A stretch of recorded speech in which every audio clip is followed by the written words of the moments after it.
My name is Roland, and I was reborn into the body of a noble prince in some boring, dangerous border town in the middle of nowhere. An old man came to get me, but before he could even knock, he ran into one of the maids who had just served me. She told him I was sleeping, but her eyes said something completely different. That shifty, nervous look of someone desperately hiding something. The old man walked in and found me passed out cold, a wine goblet tipped over on the floor. He didn't know it yet, but at that exact moment, the prince was already dead, and that's when I took over his body. I woke up trying to figure out what the heck was going on. The old man immediately told me to get up. There was a witch who needed to be executed, and I was the one who had to give the order. Meanwhile, outside, I could hear the crowd going absolutely crazy. A young woman was being pelted with rocks while everyone screamed, "Witch, witch!" The nobles? Oh, they had front row seats up on the balcony, sipping wine like they'd paid for VIP access to a show. That's when it really hit me. I had been reborn as a prince. I played it cool, walked around the room and spotted the poisoned wine goblet on the floor. Someone had murdered the original owner of this body. When I finally stepped outside, dude, my jaw dropped. Like I still couldn't fully believe I was in another world. The whole crowd was screaming at me to authorize the witch's hanging. In the middle of the mob, I noticed that same maid from earlier, staring in pure shock. Because the prince was still alive. Because I was still alive. I looked at the so-called witch and realized she was just a young woman. The whole thing felt completely insane to me. But since I had to keep pretending to be the prince, I called for a delay in the trial. The royal knight immediately shut me down. You can't do that. Once a witch is identified, she has to be executed on the spot, or she'll draw more witches to us. So I turned around and said, and why wouldn't that be a good thing? More witches show up, we catch them all at once. He just froze. And just like that, the trial was postponed. Later, I was riding in the carriage back to the mansion, and without realizing it, I was sitting right next to the very person who had poisoned me, still playing the role of a harmless little maid. Once we arrived, I headed to my room and started processing everything. I was stuck in the body of a joke of a prince. No respect, no real territory in some grim, dark, backwards world. I thought, what on earth am I supposed to do here? Then I looked in the mirror and realized, okay, at least the guy was seriously good looking. I decided I was going to make the most of this situation. Later, over dinner, the royal advisor showed up and got straight to the point. Why hadn't I ordered the witch's execution? This wasn't something that could be brushed aside. I casually asked why executing a witch was such a big deal. He explained that people had spotted more alleged witches in the western forest, and they'd found a symbol. The emblem of the Witches Cooperative Association.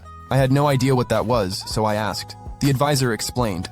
Witches used to operate solo, but this association wanted to unite them all under one mission, finding something called the Sacred Mountain, the only place where witches could find eternal peace. Because of that, the association was constantly recruiting. I asked, completely deadpan, "Are you scared they'll find out the witch is still alive and come to break her out?" He panicked and confirmed it, emphasizing that the witch needed to be executed immediately. Because once someone awakens a witch's power, that power is terrifying, and that word, power, made my eyes light up. The advisor explained that a few days earlier, the mine on the northern ridge had collapsed, and the witch had revealed her power by burning a man until he melted like a candle and spread across the floor. After hearing that, I needed to see this witch for myself. The old man completely lost it. I also asked why she wasn't being burned at the stake like usual. The advisor answered dead serious, because she doesn't fear fire. But coming from the modern world, I thought this was all straight up fantasy nonsense. I headed down to the dungeon to see it with my own eyes. The knight begged me to turn back, saying he couldn't guarantee my safety down there. I looked at him and said, "If you never face evil, how are you ever going to defeat it?" He agreed with that, but pushed back. There are limits to what a human being can do. Recklessness isn't courage. Still convinced the witch was just a misunderstood woman, I looked at him and asked, "So what you're saying is, we should dish out justice against the weakest opponents and just ignore the stronger ones?" He apologized, held it together, and the two of us moved forward. When I finally reached the witch's cell, I was stunned. The woman was drop-dead gorgeous, deep blue eyes that showed absolutely no malice, only an unshakable sense of conviction. Even with her in chains, the knight snapped into defensive mode immediately. I introduced myself and asked her name. In a weak voice, she answered, "Anna." I asked her to tell me everything. Anna, reluctant and clearly broken, explained, when the mine collapsed, her father, a miner, got his leg trapped inside. She rushed to help him, but another miner took advantage of the chaos to steal the money her father had saved up. A lifetime of grueling, back-breaking work, gone. Her father, even trapped and badly injured, fought with everything he had. When Anna arrived, she saw the thief raising a pickaxe, about to bring it down on her own father's head, and without a second thought, she killed him. I asked how she got captured. The advisor answered for her. And the answer hit me like a punch to the gut. Anna was turned in by her own father. Yeah, her dad handed her over for a reward of 25 gold coins, enough to live comfortably for the rest of his life. I looked directly at Anna and asked, the man she killed was older, physically stronger than her. How did she do it? Anna answered quietly, with what they call the devil's power. Still skeptical, I asked her to show me. Everyone completely freaked out. The witch could kill every single person in that room at any moment. Even Anna herself, realizing this was my first time actually being face to face with a witch, warned me, your curiosity is going to get you killed one day. I looked at her and replied, if you're really a demon, I shouldn't be the first one you'd go after. It should be your father. Those words hit her like a freight train. I watched Anna's tears fall. Being betrayed by your own father is a different kind of pain. I stepped closer and looked her in the eyes. Are you someone worthy of pity? Or a demon with an incredible gift for acting? Then, even with the night trying to physically stop me, I yanked off the collar that was sealing Anna's power, while everyone scrambled to hold me back and ran for the exit in full panic mode. I finally saw it with my own eyes, the raw, overwhelming power of that woman. Flames exploded through the cell. The knight screamed at me to run, but I told him to wait. And then I noticed Anna was controlling the fire, keeping it contained within the cell walls. I watched her walk toward me, her clothes burning completely away until she extinguished the flames and asked me in that calm voice that sent chills down my spine, my lord, was your curiosity satisfied? Anna told me that now that I'd seen it for myself, I could go ahead and execute her. But I took off my own cloak and draped it over her and told her I wasn't going to kill her. Quite the opposite, actually. I wanted to hire her. So, the next day, I was alone in my room, just sitting there thinking about Anna's powers. Back in my past life, I was an engineer, and I know thermodynamics like the back of my hand. I know damn well that heat never flows from cold to hot without some kind of consequence. That entropy always increases in an irreversible reaction. And then it hit me. Anna just straight up ignores all of that. She creates heat out of literally nothing. Sidesteps the burden of entropy like it's not even a thing. My jaw dropped. The power of witches is like insane and insanely convenient. That's when I heard Barov walk into the room. I cut straight to the chase and asked if he'd completed the task. Barov confirmed without hesitating. The witch was hanged at noon, and the prisoner had a hood over his head, so nobody would figure out who he actually was. I was satisfied. Then I asked Barov for a full report on the border city's trade. Taxes, fixed expenses, everything from the last decade. I also asked for a detailed breakdown of the city's production sectors. Textiles, steel, ceramics, all of it. Barov, who was used to dealing with the old prince, a complete deadbeat, useless from start to finish, looked at me like I just asked him to solve a math problem on the moon and questioned why I needed any of that. I looked at him and kept it simple. Don't worry about it, just bring me what I asked for. Barov agreed, and, visibly relieved, mentioned that I was finally taking the royal decree seriously. Then I walked over to the kingdom's map and started breaking down the geopolitics of the whole situation. Timothy oversees the economic hub of Valencia. Gerald commands the military fortress at Coldwind Crest. Gracia controls the trade port of Clearwater. Tilly manages the cultural center of the Silver City. And me? I got tossed into the most desolate, broke-down border city in the entire kingdom. Taking in the full picture, I asked Barov, dead cold, what are my actual odds here? Barov kept it real. Since I'd made a massive mess of things the previous year and basically ran the city into the ground, it wasn't going to be easy. The local nobles had been doing whatever they wanted, with zero consequences. So I asked who was really calling the shots in the region. Barov answered without missing a beat. The royal house of Forticinza, the Wimbledons. I gave a dry smile and said, that's just a front. I explained that the ones who truly run the kingdom are the Holy City, the Hermes. Only someone crowned by the Pope is considered a legitimate king, which means the current regime is nothing more than a puppet of the theocracy. Doesn't matter how much my brothers build up their territories. In the end, everything belongs to the church. I wrapped it up with total conviction. If I build a kingdom completely outside that system, the throne will be mine. Then I looked straight at Barov and asked, point blank, you, as a loyal defender of the royal house, aren't you sick of the church sticking its nose in governance? Barov agreed but pushed back. The church's power was deeply rooted in the people. What could we even do about it? I responded calmly. The people's support for the church comes from the lies it tells. If we can prove the church is lying, the people will stop backing it. And the best way to do that? Prove that witches aren't the incarnation of the devil. I watched Barov finally put the pieces together. That was it. That was the real reason I'd saved Anna. Then I looked Barov dead in the eyes and said, if I win the royal decree, the title of assistant could be stripped from you. Maybe you go further and become my hand of the king. And then, Dead serious. Barov never questioned my decisions again. I watched Barov leave the room completely shook. The knight, looking uneasy, mentioned he was worried the other nobles might find out I was sheltering a witch, but Barov had bigger things on his mind and brushed the comment off. Meanwhile, I found out Anna was in the garden, alone with her thoughts. She had just signed an equal terms work contract with me. Barov told her she'd receive 1 gold coin per month. Anna's jaw hit the floor. That was way more than her father made in an entire year of hard labor. She just couldn't wrap her head around what I actually wanted from her. Because to her, a witch is filthy, demonic, a child of the devil. That's when I showed up and snapped her out of her spiral. I apologized, acknowledging that after everything she'd been through, she deserved way more time to rest. Anna, still not getting any of it, asked why I'd saved her, and what the real reason behind that contract was. I decided to play the gentleman card and invited her to take a walk. As we walked, Anna circled back. She had killed someone. She deserved to be punished. She deserved to die. I explained calmly that what she did was self-defense, something anyone in her position would have done. But my words didn't even come close to getting through to Anna, who held firm. I'm the incarnation of the devil, and this sin can't be erased. Without rushing it, I picked a citrus flower and held it out to her. This flower is highly poisonous, I said.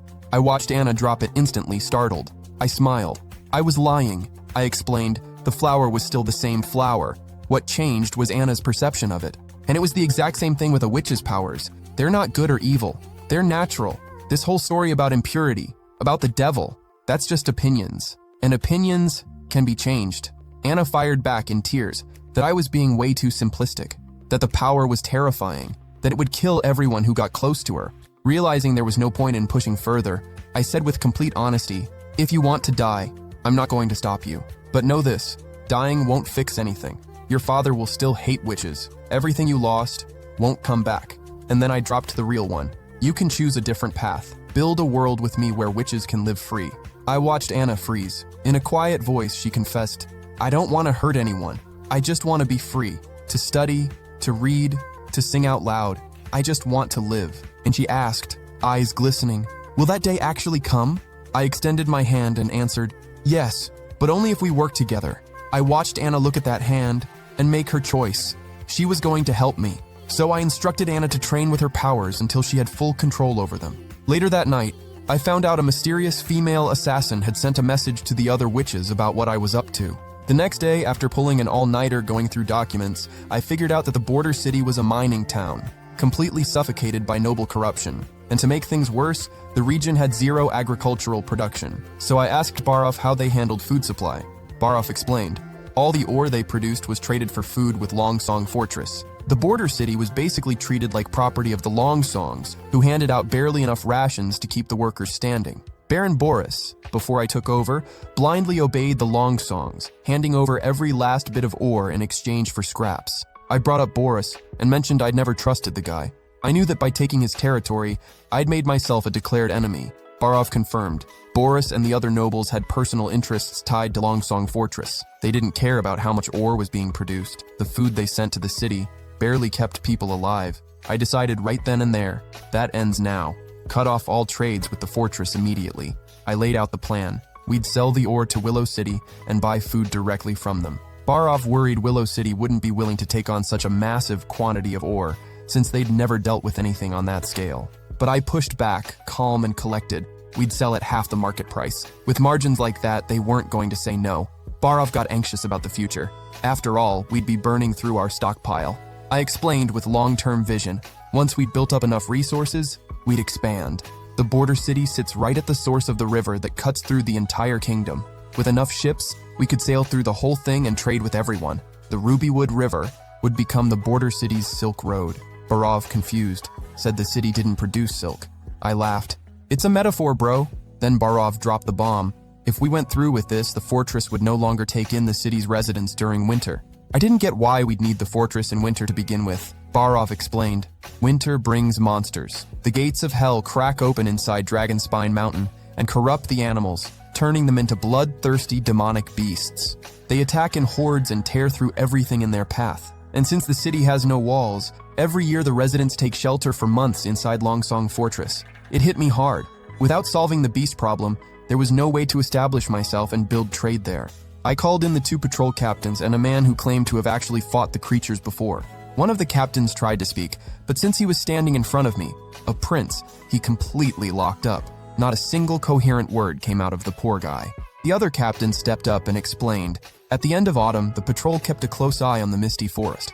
When they spotted signs of the beasts, they lit the signal fires and booked it by boat down the Rubywood River to the fortress. I asked if they got attacked on the river. The captain explained that the current was strong and the river ran too deep. In years of recorded history, not a single demonic beast had ever crossed it.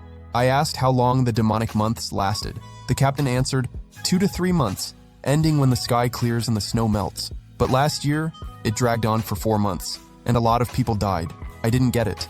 If they were inside the fortress, how did they starve? The captain explained. The fortress handed out food based on ore delivered. With careful rationing, it lasted up to 3 months, but by the 4th month, the ore ran out. There was no way to get back to the city to mine more, and people were dropping dead of starvation right inside the fortress. It clicked, completely and finally. Taking shelter in Longsong Fortress was not an option. The hunter then stepped forward and introduced himself. He'd killed 2 beasts, a mutant boar and a mutant wolf. He explained that the beasts were corrupted wild animals. The more powerful the animal was before the corruption, the more dangerous the beast became. A wolf got way faster. A boar developed skin so tough that crossbow bolts couldn't even pierce it. I concluded that, despite being stronger and more agile, they were still animals. The hunter agreed, but warned me that the hybrid beasts existed. Those were the real nightmares. They could transform, grow wings, and with their enhanced sense of smell, it didn't matter where you hid, they would find you. They toyed with their prey before devouring it, like they actually enjoyed the suffering. Real demons. I asked the hunter's name, and why he was keeping his head down. Carter explained. The man was from the Sand People in exile, from the Mojin clan. I told him to raise his head and said firmly, "It doesn't matter who you are. As long as you're in the border city, you're part of my people. Tell me your name." The man lifted his head and answered, "Iron Axe." I thanked everyone, praised each of their contributions, and announced they'd each be rewarded with 10 silver coins. Afterward, I had Carter come with me to the border where the flame was lit during the demonic month. I studied the spot carefully. I noticed the men who lit the signal fire ran straight down the mountain to the river. I asked Carter the average distance to the water. "Approximately 600 meters, he answered. Then Carter, choosing his words carefully so as not to overstep, asked whether I was actually planning to stay in the border city during the demonic period. I confirmed. I watched Carter go pale. The city had only a handful of guards. The castle had no room for 2,000 residents. Defending against a horde of demonic beasts was flat out impossible. But I looked straight ahead, steady. I'm not planning on dying here, and I'm definitely not abandoning my people. And then, with that unshakable confidence of a brilliant reincarnated engineer that I carry with me everywhere, I wrapped it up. Right here. We're going to build the strongest, most unbreakable walls in history, and we're going to wipe those beasts out once and for all. The other day, there was Barov, working away and trying to wrap his head around what on earth had happened to me. Because, the Roland he knew was completely different from the Roland standing in front of him now. Barov remembered it well. The 4th prince had a reputation for being the biggest failure in all of nobility. Useless. A walking embarrassment to the royal family. The kind of guy his own brothers pretended not to recognize at family dinners. Basically the awkward, unremarkable nerd that nobody took seriously. And the only reason Barov had agreed to work with me in the first place was pretty straightforward. The king had promised that once the royal decree was finalized, he'd be appointed Minister of Finance. But then Barov started asking himself, what in the world had happened to me? Because ever since I saved that witch, he watched me become a completely different person. Literally overnight. All of a sudden I showed up with razor-sharp strategic thinking, a brilliant mind, throwing around words and concepts Barov had never even heard in his life, things like Silk Road or other stuff along those lines. Barov didn't even know what half of it meant. On top of that, I'd already set my sights on the church as a major obstacle. I was already thinking about the city's long-term development. I had a full plan laid out. Barov had to admit it. My vision for the future was almost frighteningly perfect. But then came the real problem. Because none of that brilliance meant anything if we didn't survive the demonic period. And with winter coming in 3 months, I still wanted to build a 600-meter wall. Barov thought that was flat out impossible. Completely, utterly impossible. And yet, deep down, somewhere in that old chest of his, a tiny little voice told him I was unpredictable, and that maybe, just maybe, I could actually pull it off. Meanwhile, Carter was coordinating the workers at my request. The mission, haul in limestone and a cart full of clay. Then crush everything into small pieces, mix it all together carefully, and have Anna melt it down with her fire magic. Once Anna finished, I had them mix everything with gypsum and grind it down until it turned into a fine powder. Carter, completely lost on what was happening, finally couldn't hold back anymore. "My prince, what's the point of all this?" I gave him a small smile and said, "It's a new kind of alchemy." Shortly after, the mysterious powder was ready. I turned to Anna and said, "Miss Anna, allow me to show you a little of my magic." Anna looked at me with this curious expression and asked, "You know how to use magic too?" "I do, but it's a different kind of magic. Mine is called science." Then I told Carter to mix the powder with water and pour it evenly over the stacked stones. And I guaranteed him, by tomorrow they'll become a wall, solid and unbreakable. Carter looked skeptical. "You know that face like, 'Sure thing, my prince, whatever you say.'" I turned to Anna and asked, "And you, Anna? Do you believe me?" Without a second of hesitation, she answered, "If you say so, I believe you." The next day, I told Carter to hit those stones with everything he had. Carter, still doubting the whole thing, grabbed a shovel and swung at the stones with full force, and sparks flew. The stones were as hard as steel. Carter went absolutely wild. Right then and there, he started doing the math out loud. With this stuff, they could build a wall along the entire border in 5 years. They could reinforce the castle. They could, but I was already thinking bigger. Quietly, almost to myself, I murmured that they could build 10,000 mansions, shelter poor scholars, make the people truly happy. Then I turned with that look of iron-set determination and said, "We're going to build a better home for everyone. Houses that can stand up to any weather, that not even storms or blizzards can tear down." Then I put Carter in charge of managing the wall's construction and asked Anna to prepare a fresh batch of that material every single day. Before heading out, Carter couldn't hold back his curiosity. "What do you call this miraculous alchemical powder, my prince?" I smiled and revealed, "Cement." A few days later, problem. Construction had barely gotten off the ground. Barov explained that Carter, as dedicated as he was, had zero experience in construction. And to raise a 600-meter wall from scratch, we needed a seasoned architect, a real master builder, supervising every step. I realized that even cement, as powerful as it was, couldn't fix everything on its own. I told Barov to go out and find stonemasons immediately. Barov explained there was no one with that level of specialization in the frontier city. "Then look somewhere else," I said without blinking. "Longsong Fortress, Willow City, wherever you need to go." Meanwhile, on the other side of town, Anna's old teacher was walking through the city center and stopped in front of the gallows. He stood there staring, convinced that was where Anna had been hanged. Still grieving, just a few days earlier, another one of his students had come forward and revealed that she too was a witch. It felt like the weight of the entire world was pressing down on his shoulders. That's when a man called out to him. Since he was one of the few people around who could read, he was asked to decipher a notice posted on the wall. The teacher read it aloud for everyone nearby. There were open positions. Men between 20 and 40 years old to break stones, stonemasons of any gender with masonry experience, general laborers, and master builders of any age with experience in fortress construction or large-scale engineering projects. The pay was very good, and the master builder position came with nothing less than 1 gold royal coin per month. The crowd around him went absolutely crazy. This was a life-changing opportunity, and the teacher realized this was a once-in-a-lifetime chance. He took off running to the interview. He reached me and introduced himself. "My name is Carl Van Bate. I've worked as a teacher here in the city, but I worked on the design and construction of the palace as well as renovations on several public facilities, including Ashfort." Barov's brow furrowed immediately. "All of Ashfort's construction was the responsibility of the Stonemasons Guild. Were you a member?" "Yes," Carl confirmed. I got straight to the point. During Ashfort's construction, there was a collapse, and every member of the guild was executed. Carl took a slow, deep breath and said, "The story that spread is a lie. He laid everything out for us. The administrator at the time, driven by bribes, had sabotaged the entire team. He'd ordered a different type of stone to be used, even after being warned it would compromise the structural integrity of the whole project. The administrator ignored every warning. The accident happened, and in the end, the administrator claimed good intentions, walked free, and the stonemasons were all executed." Carl had heard the rumors before anyone else. He slipped away in the middle of the night, had been hiding his identity ever since. I looked him dead in the eye. "Why are you revealing this now? You know you're risking your own life?" Carl held my gaze and said, "I know, but if I hadn't run, I'd be dead. I can't reveal everything just yet, but I'm begging you to give me a chance. I've been a stonemason my whole life. I need to make things right." I asked for Barov's take. Barov was straight with me.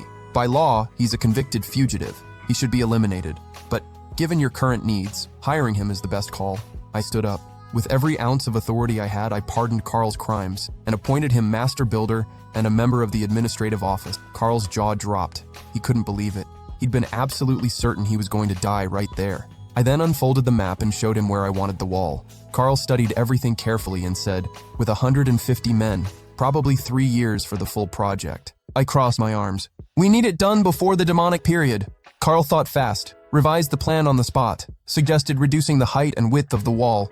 With 200 men, the foundation could be ready in a month. But the problem was the stone.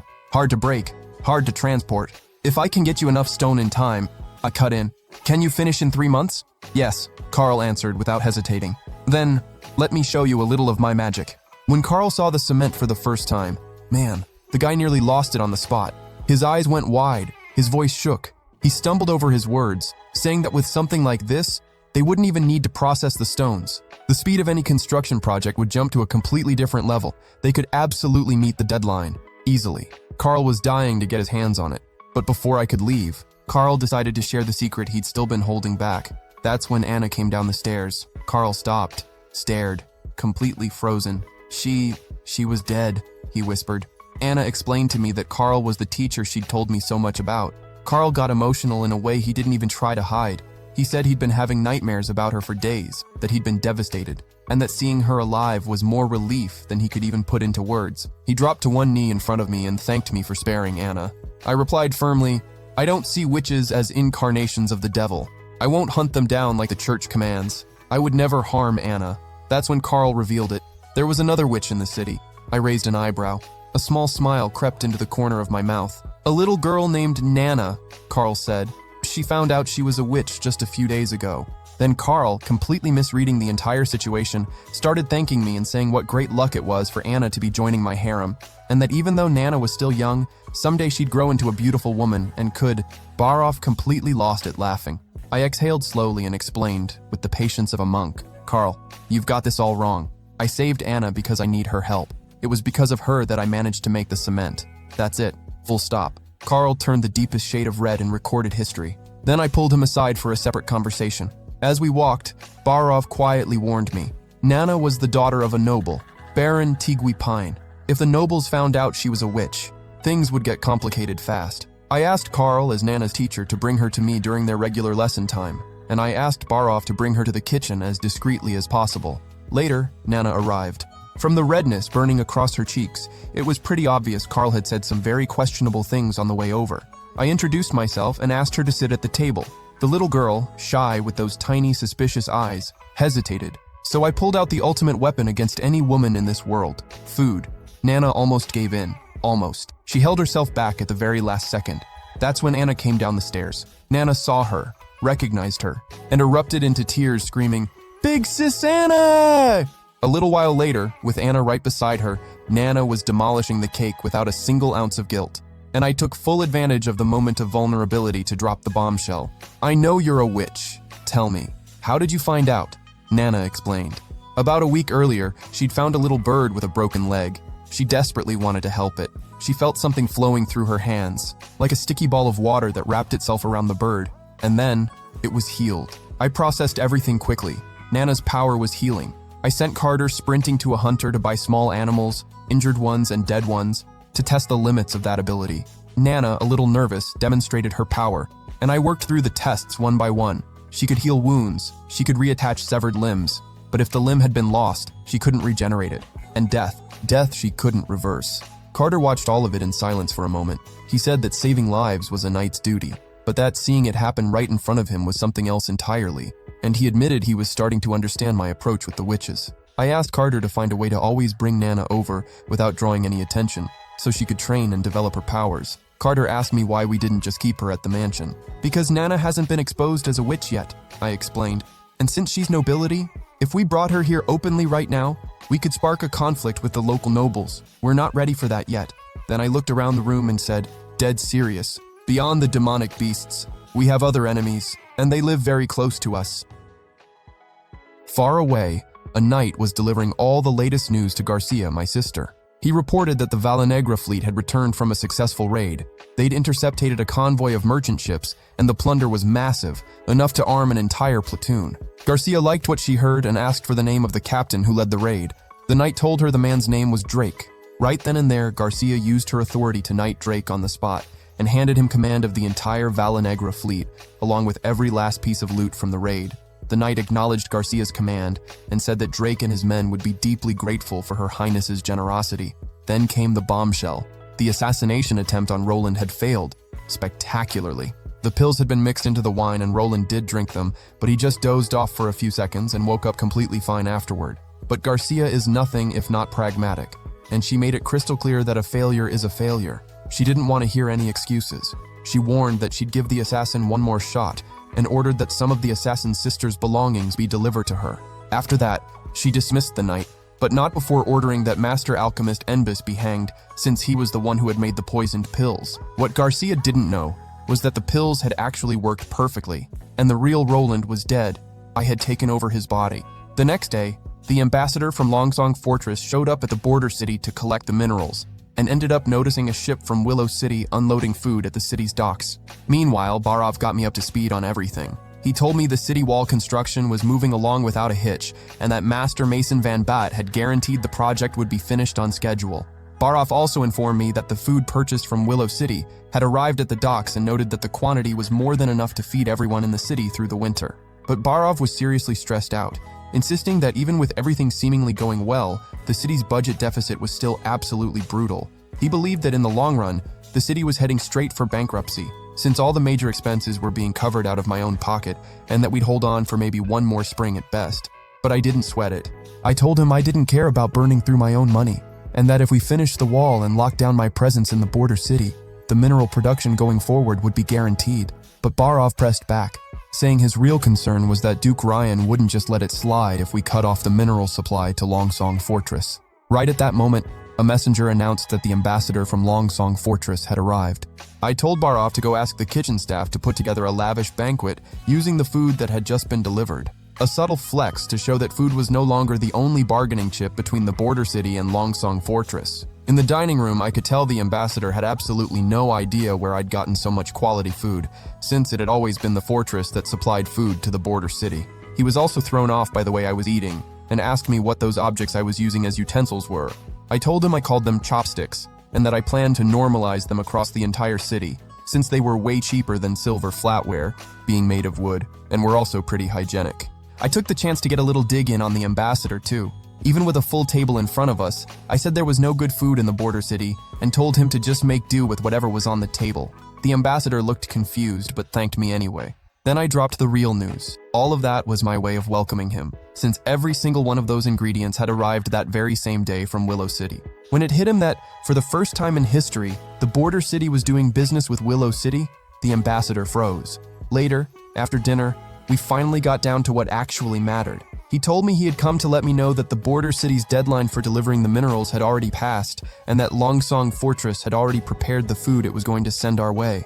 I explained about the landslide that had hit the mines, and said that because of it, mineral production had been completely shut down for a while, and had only recently gotten back on track, and that at the moment, I only had the equivalent of 2 months' worth of production stockpiled.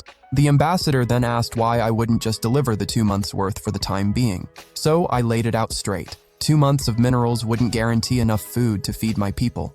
I explained that 2 years ago, many people in the border city had died of starvation because of the food shortage, and I made it clear I would never let that happen again. Then with iron in my voice, I declared, this method of exchange with the fortress must be abolished.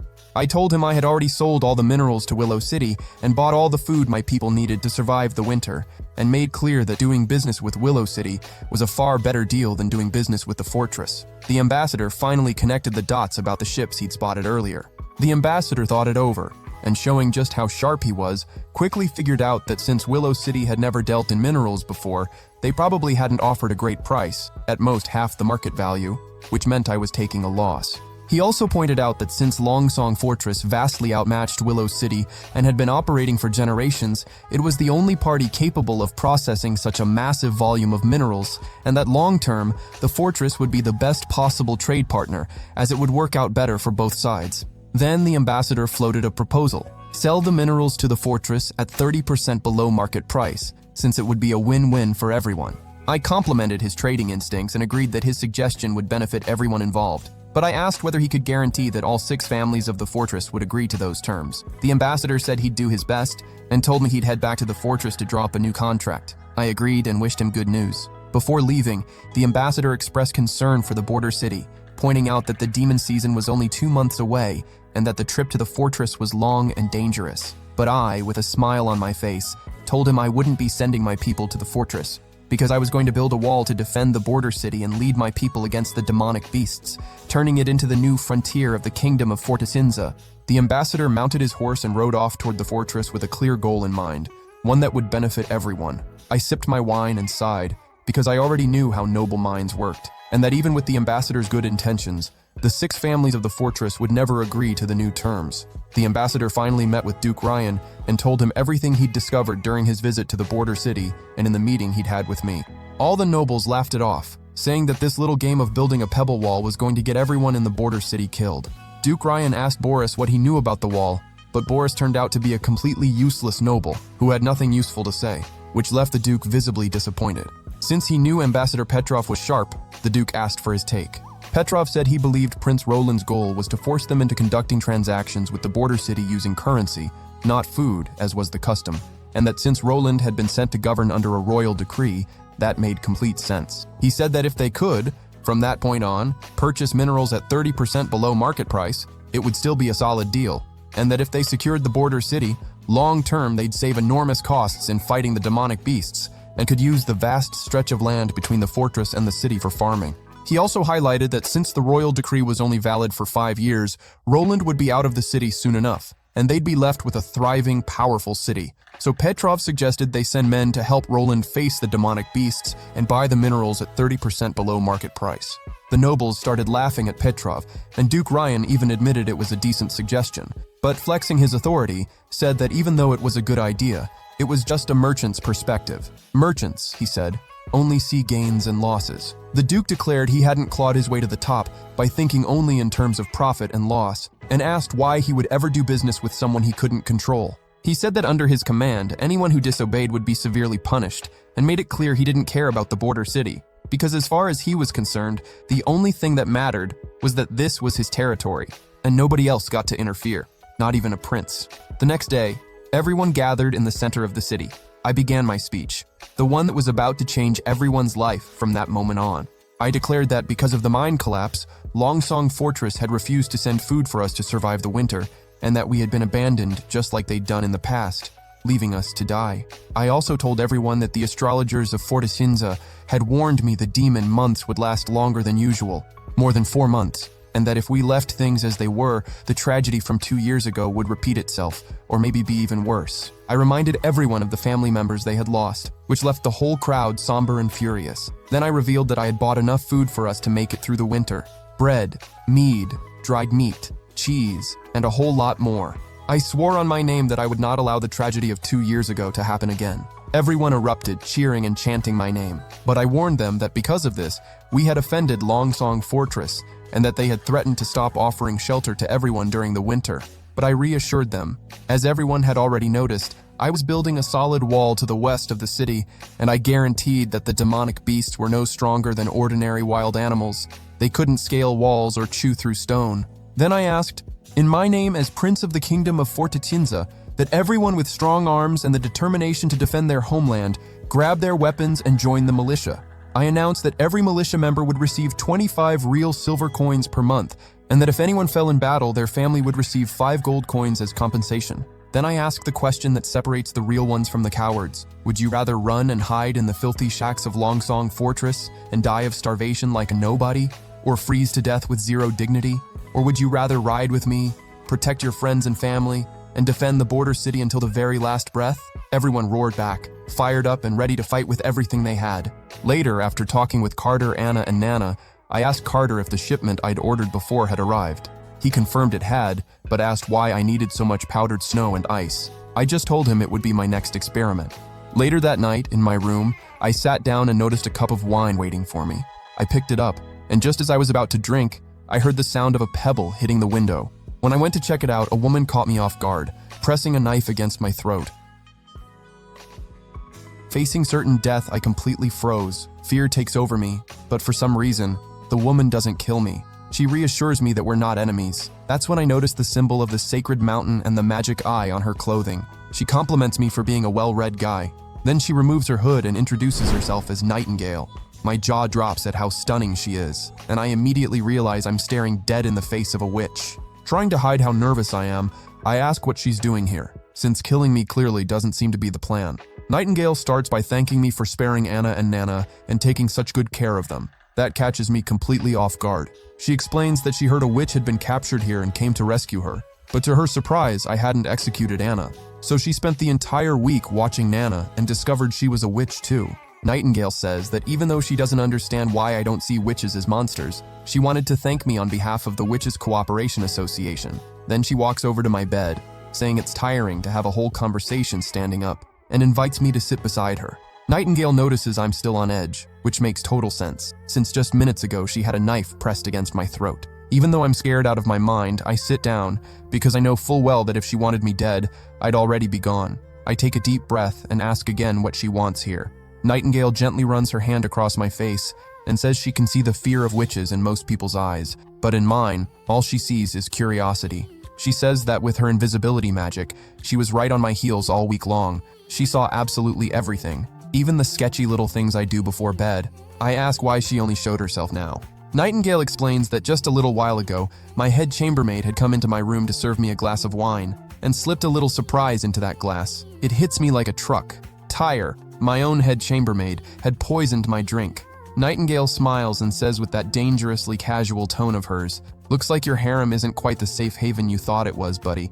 I realize she just saved my life and thank her. But Nightingale brushes it off immediately, saying she saved me because I saved Anna, and that now we're even. Then she turns around and drops the bomb. I need to take Anna and Nana away from here. Caught off guard, I ask where. Nightingale says she's taking them to the Witches Association, because that's where they truly belong. I try to understand why that place would be the only safe option. She explains that only there can witches live in peace. No persecution, no discrimination, no need to hide from anyone. I tell her that in the border city they wouldn't be persecuted either, that I offered fair contracts and decent wages.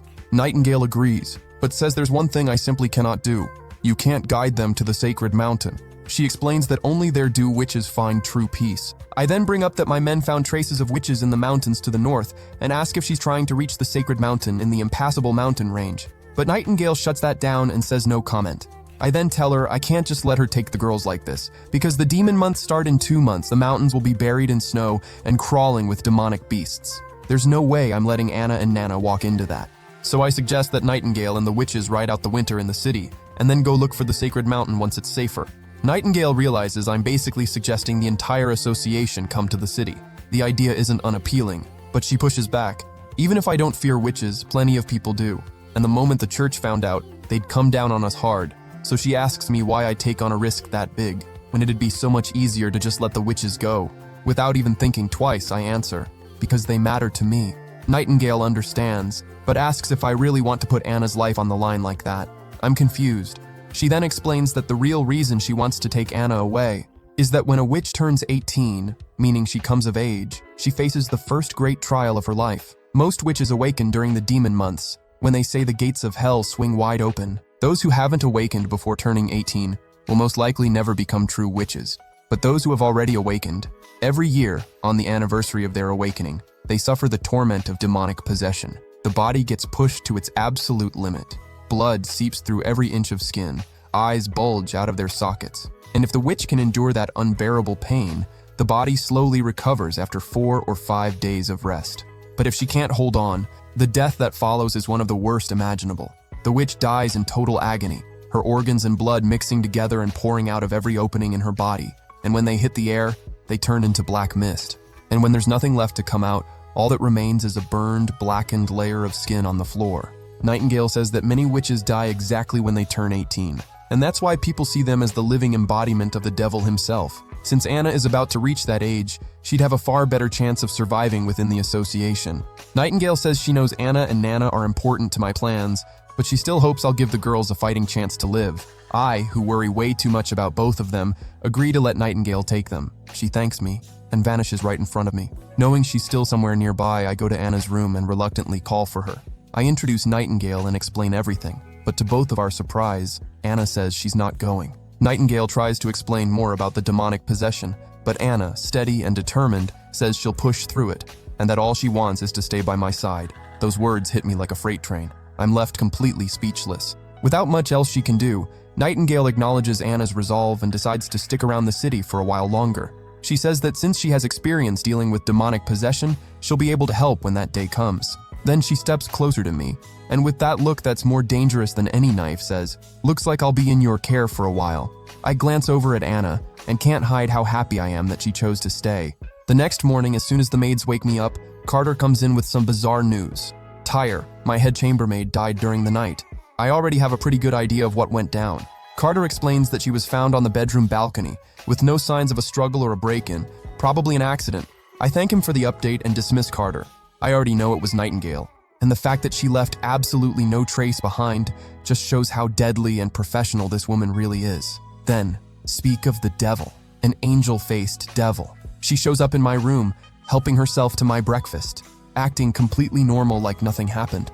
I walk over and she explains that since she's sticking around, it's only natural that she helped take some of my concerns off my plate. She hands me a piece of paper with information about who's been trying to have me killed, and says she's the one who didn't kill Tyre. Tyre had poison hidden in a hollow tooth, and the moment Nightingale showed up, she took her own life. Nightingale just made it look like an accident. I read the note, and it all clicks. Tyre was sent to kill me not because she wanted to, but because someone had kidnapped her sister and was using her as a hostage. And then it really sinks in. It was one of my own brothers who sent Tyre. Nightingale then tells me to get moving to the meeting, except I haven't eaten a single thing yet, and I realize I'm going to spend the whole morning running on empty. At the meeting, even with my stomach growling, I listened to Barov explain that by selling the minerals at 50% below market value, they pulled in 200 gold coins. After deducting all expenses, like the wall construction and feeding the people, there were still 90 coins left over, enough to get through the winter. Then Carter explains that militia recruitment is going well. The goal of 100 men is almost there, but the training is a serious problem. You can't exactly expect a bunch of farmers and laborers to go toe-to-toe with demonic beasts. These guys can barely hold a sword right. I ask for suggestions. Carter proposes going to Baron Boris, thinking he can talk him into fighting. I agree, which gets Carter pretty pumped up. Then Barov sighs and says Carter just doesn't understand how the nobility works, that he's still too naive and has way too pure a heart. I agree and admit I only went along with Carter's suggestion to make him happy, because I already know Baron Boris isn't going to lift a finger for anyone. Barov then says he's worried because the townspeople have zero combat experience, and since there aren't enough swords and shields to go around, a lot of them would be fighting empty-handed. I tell him to chill, saying nobody's going to be fighting with nothing, and I pull out the blueprint for a new kind of magic that's probably going to flip that entire world upside down. Later, with Anna's fire magic as my test bench, I teach her to focus her flames to the tip of her finger, turning it into a blowtorch. The problem is, it completely drains Anna, and she collapses into my arms, turning red as a tomato. Curious, Anna asks me what on earth I'm cooking up. I tell her she'll see for herself soon enough, and that it's going to open the door to a whole new era. That night, when I head back to my room, Nightingale catches me off guard. She shows me that she grabbed the drafts of my project and says it's going to be really useful for the association, since they have a fire witch there too. I don't even sweat it, telling her I can just draw up another one. Nightingale then says, with a sincerity that genuinely catches me off guard, that she's jealous of Anna, because she can see how well I treat her and how much I trust her.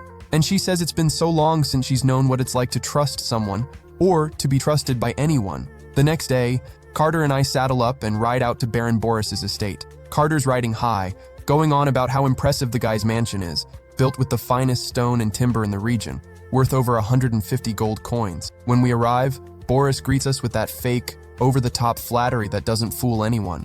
I get straight to the point. The militia needs instructors, weapons, and seasoned fighters, and I expect Boris to answer the call and send his knights to help defend the city. Boris then proves he's a world-class lowlife. He says he's flattered by my personal visit, but finds the whole situation like super unfortunate. He makes up some excuse about how his men just got back from a hunt and are totally worn out.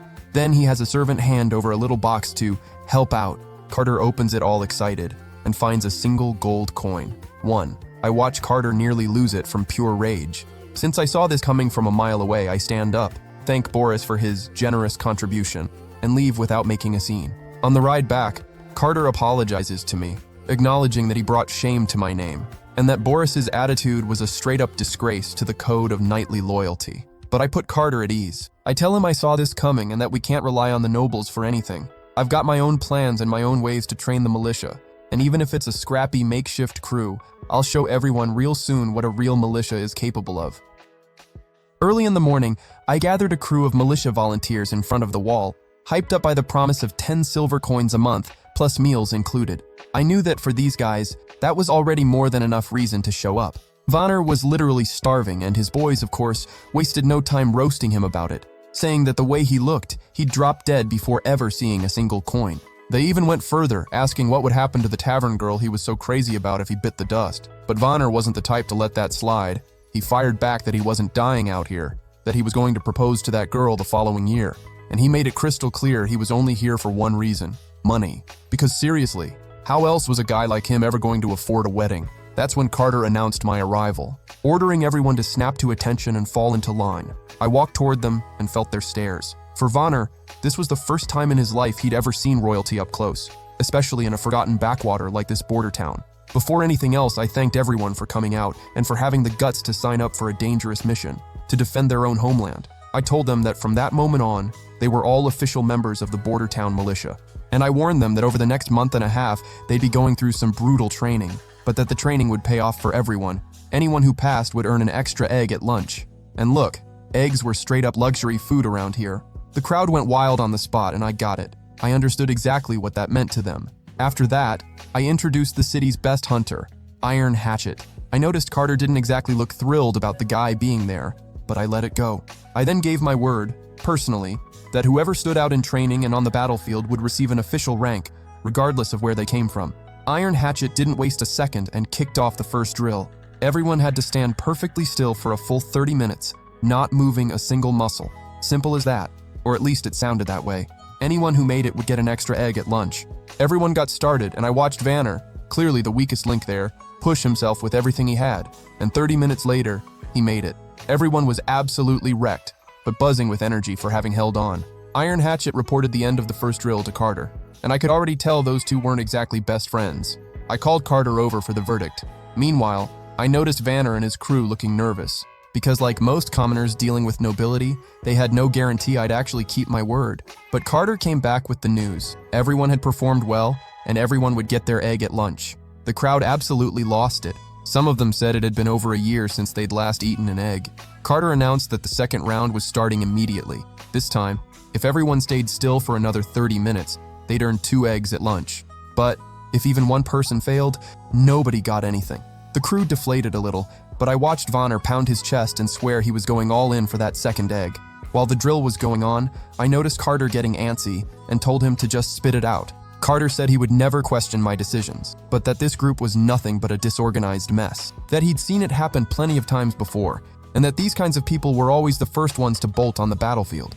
He also said he couldn't see the point of the training because he didn't understand how standing still was going to help anyone fight off demon beasts. And he flat out asked me if I was really planning to make Iron Hatchet a captain, pointing out that the guy didn't belong to any kingdom on the continent and had no country to call his own. So I asked him one simple question. Carter, with your methods, could you turn these guys into fighters capable of going up against demon beasts in 2 months? Carter shot that down immediately, said it would take at least 5 years. So I made it crystal clear.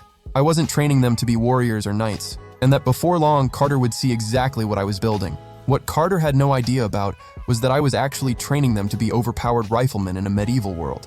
I also made it clear that both Iron Hatchet and the witches were part of this border town.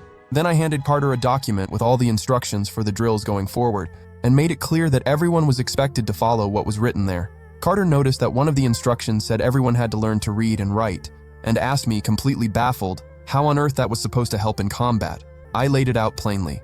A powerful army is a smart and educated army.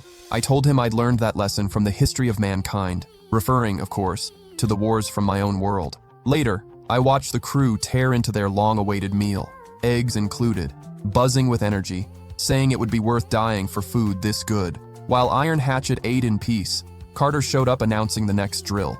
He informed them that I had ordered everyone to run 3 laps around the entire border town, and made it clear that everyone had to finish, even if it meant carrying whoever couldn't make it on their own. And if they pulled it off, they'd earn another egg at dinner. Carter wished everyone luck, but before heading out, he turned to Iron Hatchet and told him to sleep with one eye open that night. At sundown, I watched everyone running in step behind Iron Hatchet, but Vanner, poor guy, proved to be the weakest of the bunch and collapsed from exhaustion. The lunch almost came back up his throat, but since it had been too good to waste, he swallowed it back down and kept going. Everyone finally finished the drill, but I noticed 3 people were still missing. That's when Vanner showed up, being carried by his own crew, who flatly refused to leave him behind, and the whole group erupted. That night, I watched everyone celebrating around a bonfire when Carter walked up and announced it was time for another training session. Iron Hatchet looked caught off guard. He hadn't expected a night drill. Carter explained, this time, it was an emergency briefing. Shortly after, I headed to my quarters and found my new roommate, Nightingale. The sneaky girl casually claimed she'd eaten my bacon because she was worried it would get cold. I ignored that and asked whether she'd forgotten her manners around a prince, pointing out that the first time we'd met, she'd been a lot more respectful. Nightingale, sarcastic as ever, dropped an exaggerated bow and set it straight. I had ordered dinner for 2. Wasn't that meal meant for her too?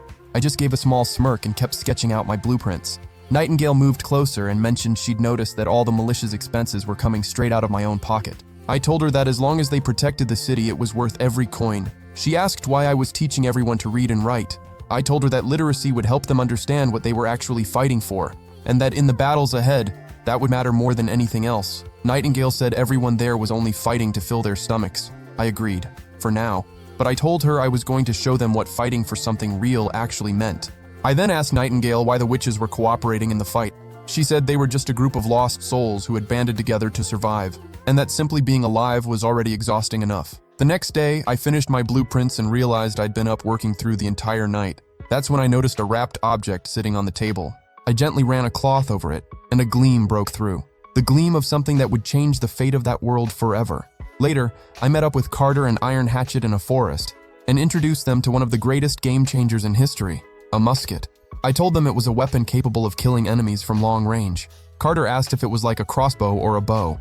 I explained that it was a bit slower to reload, but with a far greater range and absolutely insane stopping power. So I decided to show them. I pulled out the powdered snow I'd requested earlier, explaining that I'd made some chemical modifications and was now calling it gunpowder. I walked Carter and Iron Hatchet through loading the musket properly, and warned them to press it firmly against their shoulders, because the kickback when it fired was no joke. I gave the signal. They both fired. Their jaws dropped. I watched a metal suit of armor get punched through like it was cardboard, and that was the moment Carter and Iron Hatchet finally understood why all that training had been necessary. Carter, amped up, asked me how many muskets I had.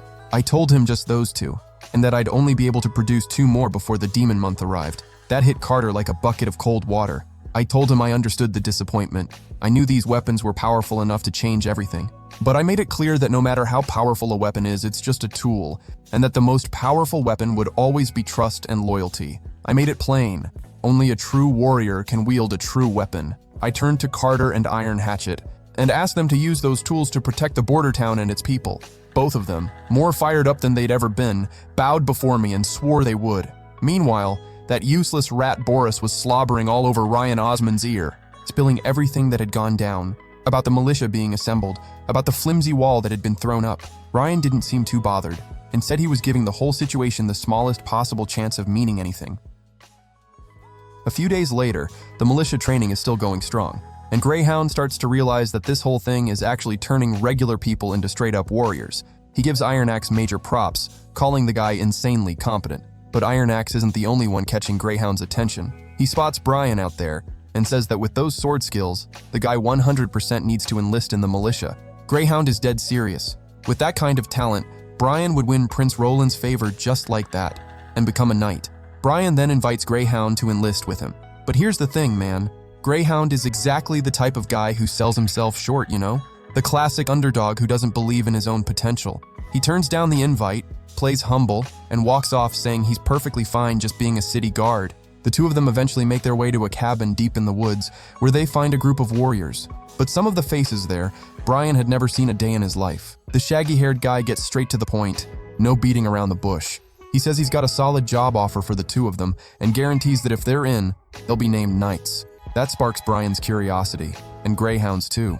The shaggy guy claims his uncle is a trusted man of the Duke, and that the 4th prince disrespected the Duke, and that's exactly why he's here. The mission? Simple. Infiltrate the prince's castle.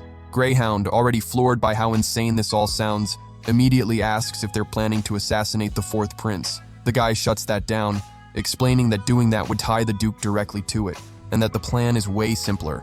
Destroy the one thing the prince cares about most, the food supply.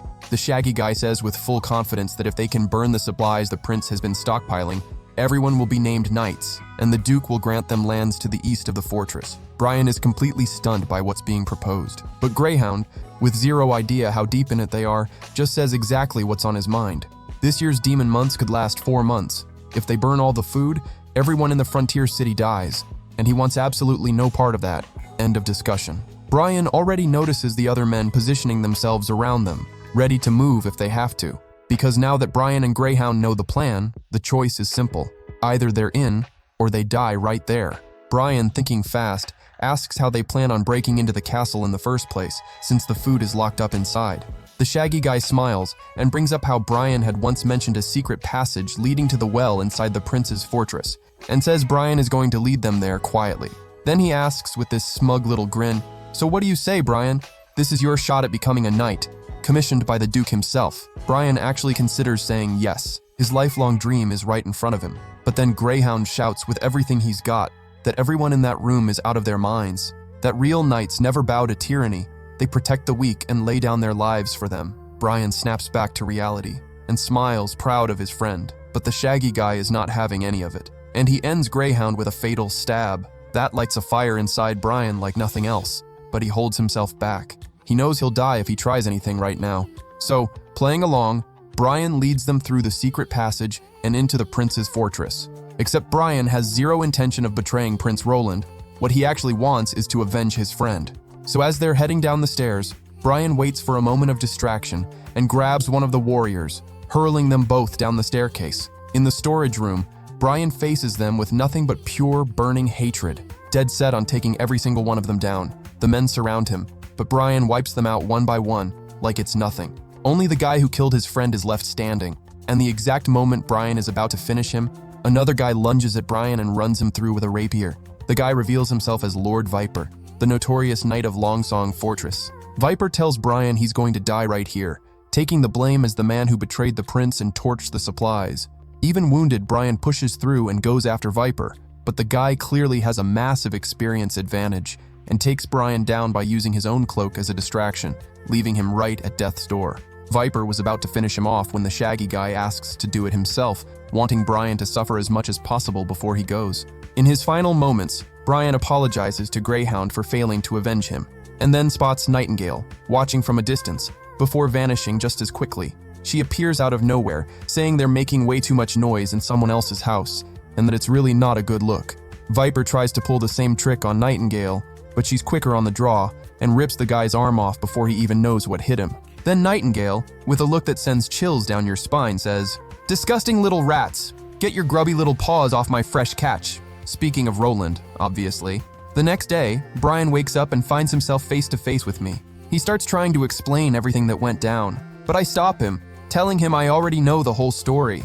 I give Brian his props, telling him he's now the hero of the frontier city. And then, I, along with everyone else present, bow before Brian, in gratitude for saving the lives of thousands of people. Brian breaks down and says the real hero was his friend Greyhound. I tell Brian to take it easy, promising that Greyhound will receive a funeral worthy of his status, and that his family will be taken care of and never have to worry about putting food on the table. Brian then asks what happened to the criminals. I tell him 2 were captured alive, Viper and Brave Butcher, and make it clear they will get exactly what they deserve. Baroff looks at me with concern, because he knows full well those 2 are way too well connected to just brush aside. Then, with a smile, I tell Brian that once the demon months are over, I'm going to make him my knight. Once they leave, Barov says he's 100% certain Duke Ryan is behind all of this. Carter confirms it, saying that Knight Viper is one of Ryan's personal knights. Barov adds that the other man, the shaggy-haired Hills, while a commoner, is a distant nephew of Baron Boris. I ask Barov for guidance, and Barov makes it crystal clear. By the law, these men must be executed, but since they have heavy ties to the nobility, the smarter move is to wait and see how Duke Ryan and Baron Boris respond. And it doesn't take long for Baron Boris to show up. The guy is an absolute nervous wreck because he knows he really stepped in at this time. I walk in and fix Boris with a look of pure contempt, asking what the hell he wants here. Boris tries to buy the freedom of his nephew Hills and the Night Viper with a box containing 50 gold coins. He claims he'll deal with his nephew personally and is offering the coins to make up for the crimes. I'm already fed up having to look at Boris's face and ask if he's seriously suggesting I let criminals walk free. Criminals who tried to burn the city's food supply and assassinate me. Boris tries to lie, claiming he had absolutely no idea any of this was going down. I then ask if Duke Ryan had anything to do with it. Boris flat out denies it. So I pretend to buy the idea that the Duke didn't just try to have a prince murdered, and say I'll treat this whole thing as the criminals acting on their own. Boris lights up with excitement at that, but that high doesn't last long.